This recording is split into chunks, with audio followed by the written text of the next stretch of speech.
কালকে ঝড় বৃষ্টি।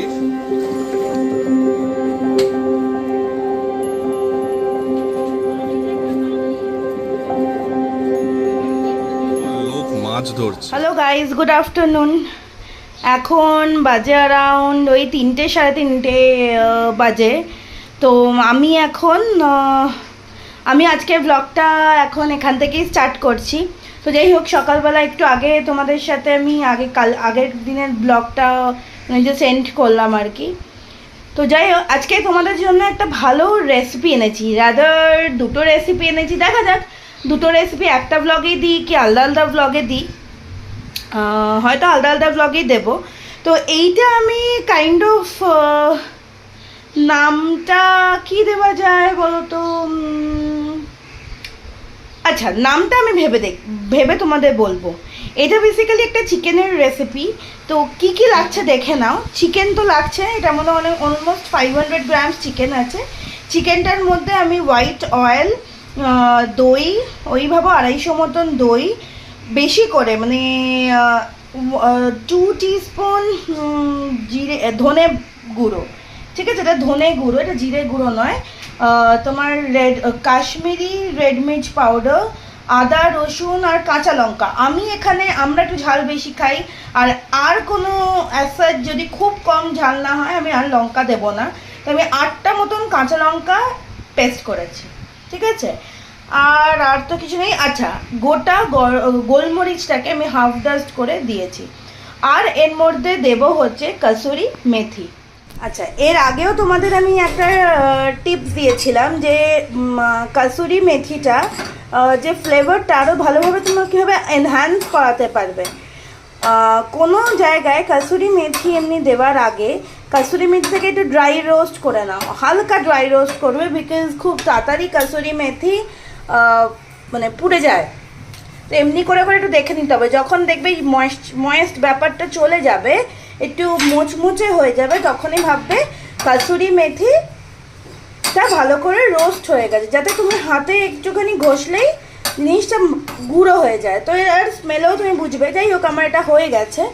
আমি এটাকে এই ম্যারিনেশনের মধ্যে দিয়ে দেবো। কি এই দেখো, আমি কসুরি মেথিটাকে ভালো করে হাতে একটু রোস্ট করে নিয়ে এর মধ্যে দিয়ে দিলাম।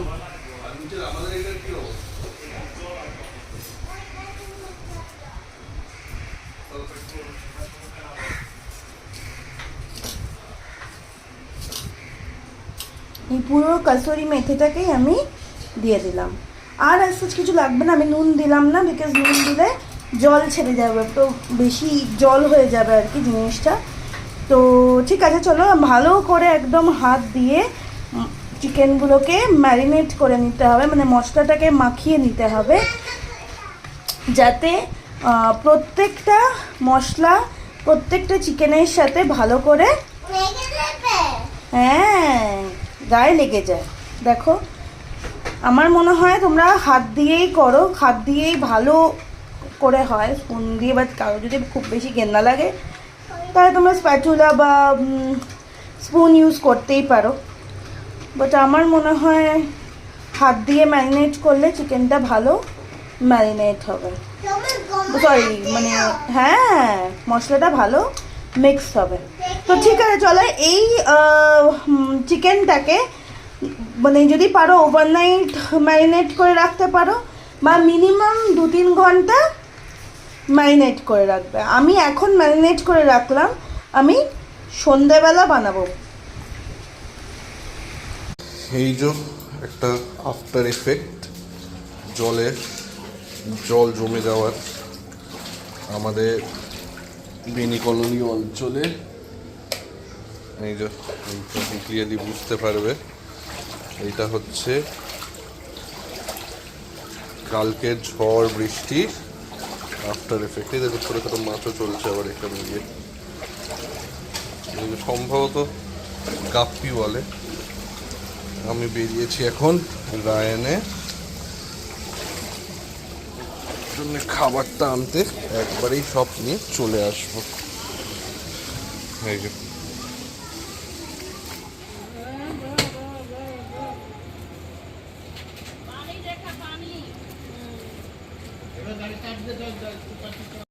এই দেখো এখানে আমি তখন নিচে ভিডিও দেখাতে পারছিলাম না, করতে পারলাম না, এখানে কত লোক মাছ ধরছে। হয়তো মাছের ভিডিওটা আমি করেছি, নিচে নেমেছি, ওই দেখো ওই দেখো ওই দেখো মাছ ধরেছে, মাছ ধরলো। এই দেখো, দেখেছো? এইখানেও দেখো মাছ ধরছে।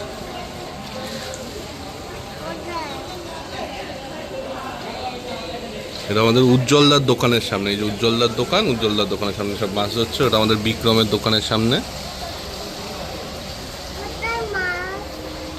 আচ্ছা, তোমাদের আমি বলেছিলাম সকালবেলা দেখিয়েছিলাম, দুপুরবেলা রাদার, যে আমি এই চিকেনটা ম্যারিনেট করে রেখেছি। এটা বেসিক্যালি আফগানি চিকেন। আর চলো আমরা বানিয়ে নিয়ে, আমি ফ্রাইং প্যান নিয়েছি, ফ্রাইং প্যানে তেল নিয়ে নিয়েছি, হোয়াইট অয়েল নিয়ে নিয়েছি। দেখো গরম হয়ে গেছে, তখন আমরা এর মধ্যে একটু ঘি দিয়ে নেবো, না এই 1 টিস্পুন মতন ঘি নিয়ে নেবো। ঘিটা কেন পরে দিলাম, বিকজ ঘিটা কেন পরে দিলাম, বিকজ ঘিটা তাড়াতাড়ি জ্বলে যায়। না জল দিয়ে রান্না করতে হবে না বাবা, বাজে হয় জল দিয়ে।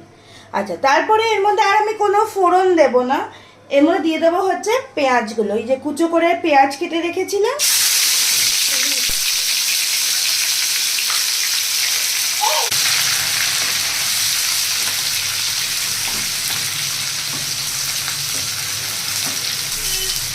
তো পেঁয়াজটা একটু ব্রাউন করে ভাজতে হবে, আফগানি চিকেন তাই একটু ঘিয়ের ফ্লেভার তো দরকার, তাই না বলো?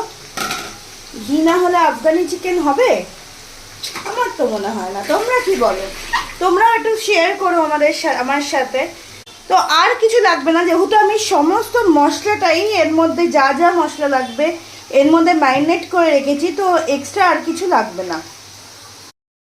দেখো অনিয়নটা মানে পেঁয়াজটা একদম ফ্রাই হয়ে এসছে। আমার লাইটের একটু প্রবলেম হচ্ছে, লাইটটাকে একটুখানি ডিরেকশনটা চেঞ্জ করতে হবে। যাই হোক, তো দেখো আশা করছি তোমরা বুঝতে পারছো পেঁয়াজটা একদম ব্রাউন হয়ে গেছে। এই সময় আমরা চিকেনটা দিয়ে দেবো।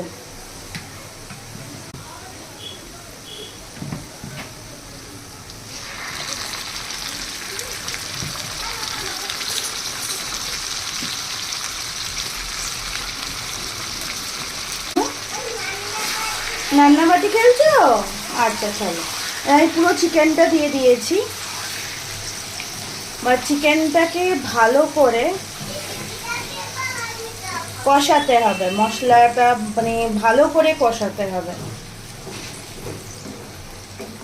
আচ্ছা, এত তেল থেকে প্লিজ দেবো না, আমি এত তেল দিয়েছি, এটা বেসিক্যালি কিন্তু টক দই থেকে বেরিয়েছে, বিকজ টক দইটাও তো আমি অনেকটা দিয়েছি না, তো সেই জন্য টক দই থেকে অনেকটা তেল বেরিয়েছে। ও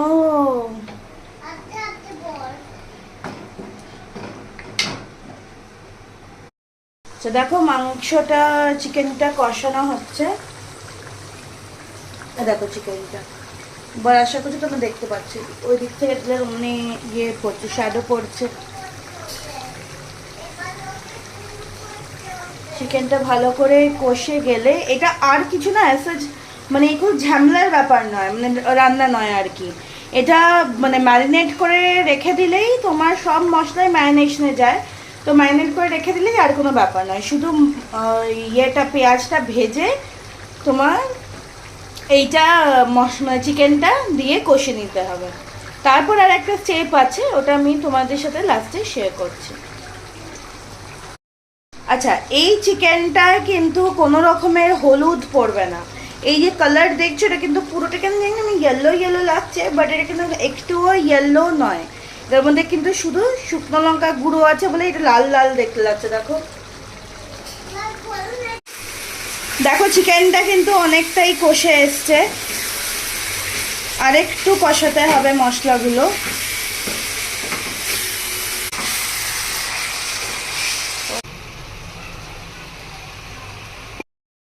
আমি কড়াইটা একটু চেঞ্জ করেছি, ওই লিডটা আমার প্রবলেম হচ্ছিল, ওটা তো তাই জন্য। তো দেখো এই আমার চিকেনটা কিন্তু একদম রেডি, একদম সফট হয়ে গেছে, চিকেন সেদ্ধ হয়ে গেছে, মশলাও কষে গেছে, একদম মাখা মাখা হবে। দেখো মাখা মাখা একদম পুরো জিনিসটা। এবার আমি কি করবো, এটা লাস্ট। আচ্ছা, তার আগে আমি ওর মধ্যে একটু নুন দিয়েছি, স্বাদ অনুযায়ী নুন দিয়ে দিয়েছি, তোমরা টাইপ স্বাদ অনুযায়ী নুন দিয়ে দেবেন। আমি এই একটা বাটি এর মধ্যে রাখলাম। আর এরপর এটা কি করতে হবে, মাঝখানে একটা বাটি রেখে এর মধ্যে একটা ওই কোল জ্বালিয়ে দিতে হবে। তারপরে 1 চামচ মতন ঘি কোলের মধ্যে দিয়ে দিতে হবে, দিয়ে সঙ্গে সঙ্গে এই লিডটাকে বন্ধ করে দিতে হবে, দিয়ে গ্যাসটা কিন্তু একদম সিমে করে রাখতে হবে।